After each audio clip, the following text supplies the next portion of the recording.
ದಾವಣಗೆರೆ ಜಿಲ್ಲೆಯ ಹರಿಹರ ತಾಲೂಕಿನ ಕೊಕ್ಕನೂರಿನಲ್ಲಿ ದೇವರ ಉತ್ಸವ ನೆರವೇರಿದೆ. ಆಂಜನೇಯ ಸ್ವಾಮಿ ಪುಣ್ಯಕ್ಷೇತ್ರದ ಐತಿಹಾಸಿಕ ಕೊಕ್ಕನೂರು ಆಂಜನೇಯ ಉತ್ಸವವನ್ನು ಜನರು ವೈಭವದಿಂದ ಆಚರಿಸಿದ್ದಾರೆ. ಈ ಉತ್ಸವದಲ್ಲಿ ಗರಿಗರಿ ನೋಟಿನ ಪಲ್ಲಕ್ಕಿ ಉತ್ಸವ ಗಮನ ಸೆಳೆಯಿತು. ಸಾವಿರಾರು ಭಕ್ತರು ಪಲ್ಲಕ್ಕಿಗೆ ನೋಟು ನೀಡಿ ಹರಕೆ ಸಮರ್ಪಣೆ ಮಾಡಿದರು. ಆಂಜನೇಯ ಸ್ವಾಮಿ, ಕೋಮಾರನಹಳ್ಳಿ ಬೀರದೇವರು, ದುರ್ಗಾಂಬ, ಮಾತಂಗೆಮ್ಮ ದೇವಿಯ ಪಲ್ಲಕ್ಕಿಗಳು ಗ್ರಾಮದ ಪ್ರತಿಯೊಂದು ಮನೆಗೆ ತೆರಳಿದ್ವು. ಹರಕೆ ಹೊತ್ತ ಭಕ್ತರು 10, 20, 50, 100, 200, 500 ಮುಖಬೆಲೆಯ ನೋಟುಗಳ ಹಾರ ಹಾಕಿ ಭಕ್ತಿ ಸಮರ್ಪಣೆ ಮಾಡಿದರು. ಆಂಜನೇಯ ಸ್ವಾಮಿ ಪಲ್ಲಕ್ಕಿಗೆ 14,80,000 ಸೇರಿ ಒಟ್ಟು 15,69,000 ಹಣ ಸಂಗ್ರಹ ಆಗಿದೆ.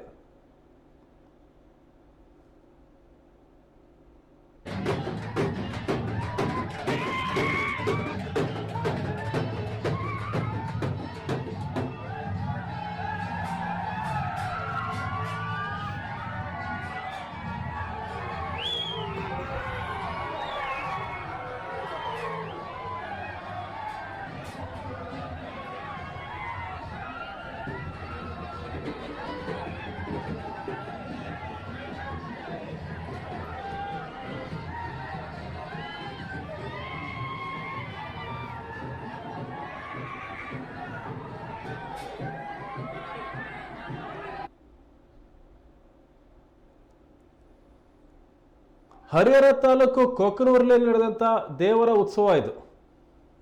ಆಂಜನೇಯ ಸ್ವಾಮಿಯ ಕ್ಷೇತ್ರ ಇದು. ಈ ಕೊಕ್ಕನೂರಿನಲ್ಲಿ ಆಂಜನೇಯ ಉತ್ಸವವನ್ನು ಜನರು ವೈಭವದಿಂದ ಆಚರಿಸಿದ್ದಾರೆ.